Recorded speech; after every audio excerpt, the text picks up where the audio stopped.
اعوذ باللہ من الشیطان الرجیم بسم اللہ الرحمن الرحیم وبہ نستعین وہو خیر معین۔ ہمارا موضوع گفتگو ہے روزہ، اور اس کے ضمن میں آج ہم جو بات کرنا چاہ رہے ہیں وہ ہے کہ ماہ رمضان المبارک ہمارے لیے ایک بہترین موقع ہے، بہترین غنیمت ہے ہمارے لیے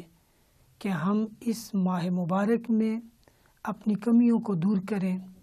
اور اپنے تزکیہ و طہارت کے ساتھ اپنی شخصیت کی تکمیل میں، اپنے کردار کی پختگی میں،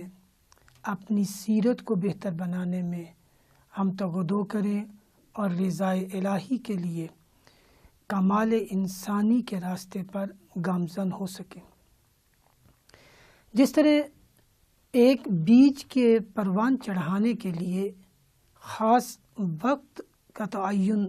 خاص موسم کا تعین کیا جاتا ہے، ہر بیج کو ہر موسم میں ہم نہیں بو سکتے، ہر موسم میں اس سے پھل نہیں لیا جا سکتا۔ سردیوں کا موسم ہے یا گرمیوں کا ہے تو ہم دیکھتے ہیں کہ کچھ فصلیں، کچھ پھل خاص موسم کے لیے ہوتے ہیں، اگر اس وقت سے ہٹ کر ہم اس سے پھل لینا چاہیں تو نہیں ملتا۔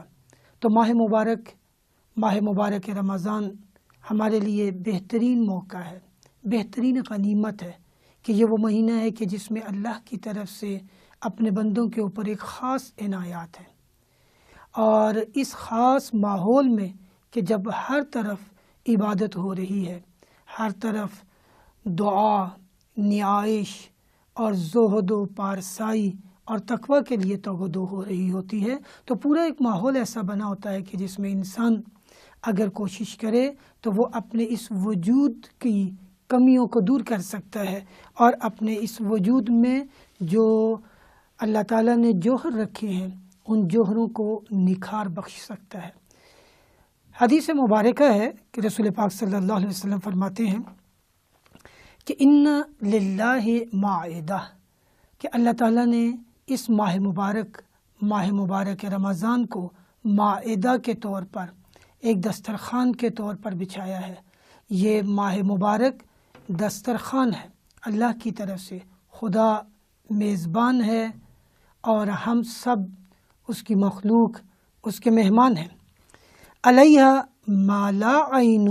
رأت، اس دسترخوان میں ایسی ایسی نعمتیں ہیں کہ جس کو کبھی کسی آنکھ نے دیکھا نہیں، ولا اذن سمعت، اور نہ ہی کبھی کسی کان نے اس نعمتوں کے بارے میں سنا ہے، ولا خطر علی قلب بشر،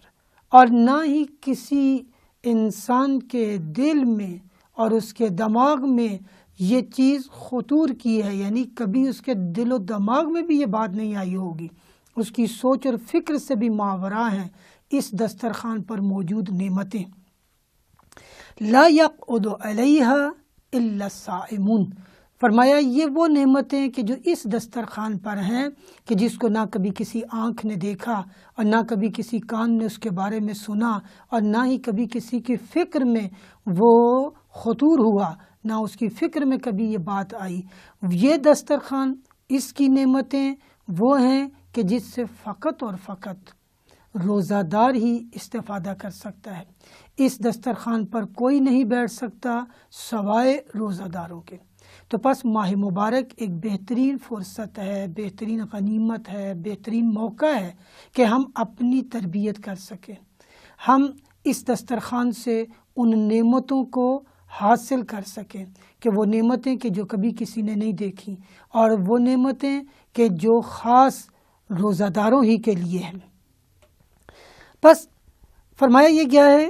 کہ اگر انسان اس ماہ مبارک میں کوشش کرے، حدیث میں فرمایا گیا کہ اگر کوئی اس ماہ مبارک میں بھی اپنے اللہ کو راضی نہیں کر سکتا تو بہت ہی بدبخت ہے وہ شخص، اور اگر اس کے لیے پھر کوئی موقع ہے تو وہ عرفہ کا موقع ہے، مقام عرفہ پر، جس میں ہم مسنون دعا دیکھتے ہیں امام حسین علیہ السلام سے، دعائے عرفہ کہ تزکیہ و طہارت کے لیے، تربیت انسان کے لیے، اس کی روح کی بلندی کے لیے وہ تعلیمات ہمیں دی گئی ہیں۔ تو ماہ رمضان ایک بہترین موقع ہے کہ ہم اللہ کو راضی کر لیں۔ جو علماء سیر و سلوک میں کوشش کرتے ہیں، جدوجہد کرتے ہیں، سیر و سلوک میں آگے بڑھ رہے ہیں، ان علماء سالک اور عرفاء اور اولیاء اللہ کے لیے ماہ مبارک ماہ تربیت ہے۔ وہ اپنے سال کے مہینے کو ماہ مبارک سے شروع کرتے ہیں۔ ان کے لیے ماہ مبارک پہلا مہینہ ہے سال کا، اگرچہ اسلامی ہجری قمری مہینہ جو ہے وہ محرم سے شروع ہوتا ہے، لیکن علماء تربیت کے لیے، عرفاء کے لیے، اولیاء اللہ کے لیے سال کا پہلا مہینہ انہوں نے اپنے لیے ماہ رمضان کو قرار دیا ہوا ہے کہ اس ماہ مبارک کے اندر وہ پورے سال کے لیے اپنا زاد راہ اکٹھا کر لیتے ہیں، اپنے لیے تو شہراہ اکٹھا کر لیتے ہیں۔ وہ اس ماہ مبارک میں تقوی کے حصول کے ساتھ، وہ اپنے صبر و استقامت کے ساتھ، وہ اطاعت الہی کے ساتھ، وہ توکل اور توسل کے ساتھ، وہ عبادات اور مناجات کے ذریعے اپنے اللہ کو راضی کر کے سال بھر کے لیے اپنے لیے قوت ایمانی کا ذخیرہ کر لیتے ہیں۔ اگر یہ کوشش ہم سب کریں تو گویا ہمارے لیے پورے آئندہ سال کے لیے ایک بہترین زاد راہ اور کوشش آئندہ کے لیے جو ہم کر رہے ہیں اس میں یہ معاون ہوگا۔ فرمایا گیا ہے کہ حدیث مبارکہ ہے، فرمایا لو یعلم العبد ما فی رمضان، اگر انسان بندہ خدا، عبد خدا یہ جان لے کہ اللہ تعالیٰ نے اس کے لیے ماہ رمضان المبارک میں کیا کیا نعمتیں رکھی ہیں، کیا کچھ خیر و برکات رکھی ہیں، اگر وہ یہ جان لے لَوَدَّ أَن يَكُونَ رَمَضَانُ السَّنَةَ، تو اگر یہ سمجھ آ جائے، اس کا ادراک ہو جائے، تو وہ شخص، وہ عبد خدا یہ چاہے گا کہ ماہ رمضان فقط 30 دنوں پر مشتمل نہ ہو، بلکہ یہ ماہ رمضان اے کاش پورا سال رہے۔ تو ماہ رمضان کی نعمات سے اگر کوئی استفادہ کرنا چاہے اور اس پشت پردہ موجود نعمتوں کو سمجھ لے تو وہ یہ خواہش کرے گا خدا کے حضور کہ اے کاش یہ ماہ رمضان پورے سال کے اوپر محیط ہوتا اور ہم سارا سال اللہ کے ساتھ راز و نیاز کرتے، ہم سارا سال اس کے ساتھ مناجات کرتے، اس کو راضی کر لیتے۔ ہم دیکھتے ہیں کہ اگر کوئی بچہ اپنے کسی بڑے کی نافرمانی کر رہا ہو تو دکھ ہوتا ہے، دیکھنے والوں کو تکلیف ہوتی ہے کہ یہ بچہ اپنے بڑے کا کہنا نہیں مان رہا، یا وہ بچہ اپنے والدین کا اگر کہنا نہ مانے تو تکلیف ہوتی ہے، یا اپنے اساتذہ کا کہنا نہ مانے تو دیکھنے والے رنجیدہ ہو جاتے ہیں۔ وہ بچہ جس کی اطاعت نہیں کر رہا اگر وہ اس سے مقام و رتبے میں بھی بلند ہو،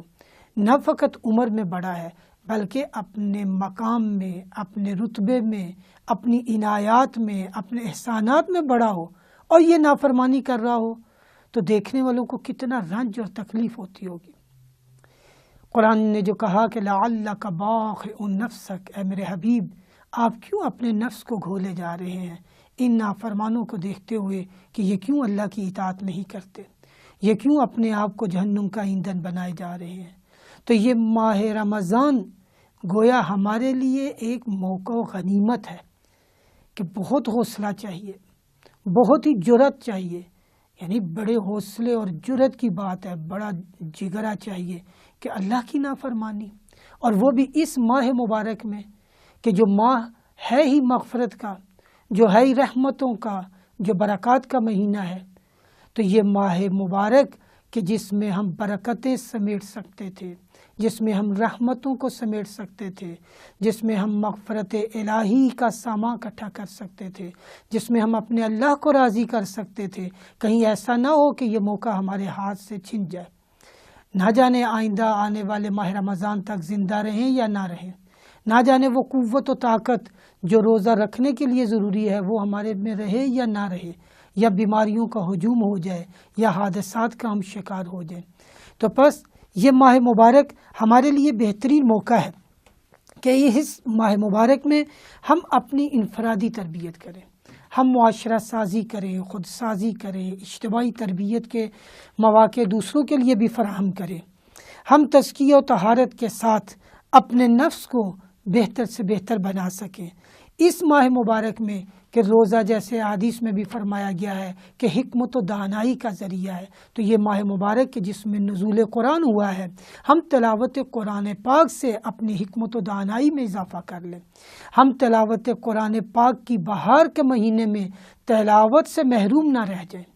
ہم صلہ رحمی سے محروم نہ رہ جائیں، ہم اپنی زندگیوں کو نظم دے سکیں، اپنے اٹھنے بیٹھنے کھانے پینے کے معمولات میں، اپنی زندگی کے سارے سونے جاگنے کے معمولات میں، یعنی ہماری زندگی کے نظم میں جو کمی رہ گئی تھی اس کو ہم دور کر سکتے ہیں، ہم صلہ رحمی کر سکتے ہیں، ہم اس ماہ مبارک میں اور بہت ساری نیکیوں کو سمیٹ سکتے ہیں، مساکین کا خیال رکھنا، ضرورت مندوں کا خیال رکھنا، ہمسایوں کا خیال رکھنا، کسی پہ ظلم نہ کرنا، حقوق العباد اور حقوق اللہ کی ادائیگی میں جہاں جہاں کمی رہ گئی ماہ رمضان کے شروع ہونے سے پہلے ہم اس طرف متوجہ ہوں، اس ماہ مبارک میں اپنی ان تمام فرائض سے بآحسن طور پر ہم عہدہ برآ ہو سکیں۔ ہم اس ماہ مبارک میں جو ہمارے لیے قرآن نے کہا کہ خیر الزاد تقوی، بہترین زاد راہ تقوی ہے، تو روزہ کے جو فرض ہی اسی لیے ہوا ہے کہ ہم تقوی کا حصول کر سکیں۔ تو یہ ماہ مبارک ہمارے لیے بہترین موقع و غنیمت ہے کہ ہم تقوی کا حصول کریں،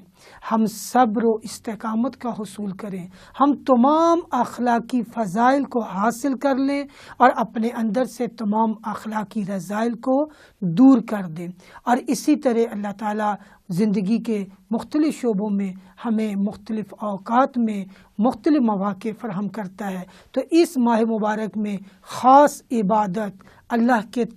کے ساتھ قرب اور تقوی کے حصول میں ہمارے لیے ماہ مبارک بہترین موقع ہے۔ ہم دعا گو ہیں کہ پروردگارہ محمد و آل محمد کے صدقے میں، اپنی عنایات کے سائے میں، اپنی رحمت و مغفرت کے سائے میں ہمیں یہ توفیق دے کہ ہم اس ماہ مبارک میں تمام فرائض سے بے احسن عہدہ برآ ہو سکیں، تلاوت کلام پاک زیادہ سے زیادہ کر سکیں، اپنے والدین اپنے عزیز و اقارب کے حقوق کو ادا کر سکیں، صلہ رحمی کر سکیں، ظلم کو اپنے نفس سے بھی اور معاشرے سے بھی ختم کریں، عدل کو اپنے وجود پر بھی حاکم کریں اور معاشرے کے اندر بھی حاکم فرمائیں۔ وصلی اللہ علی محمد و آلہ طیبین الطاہرین۔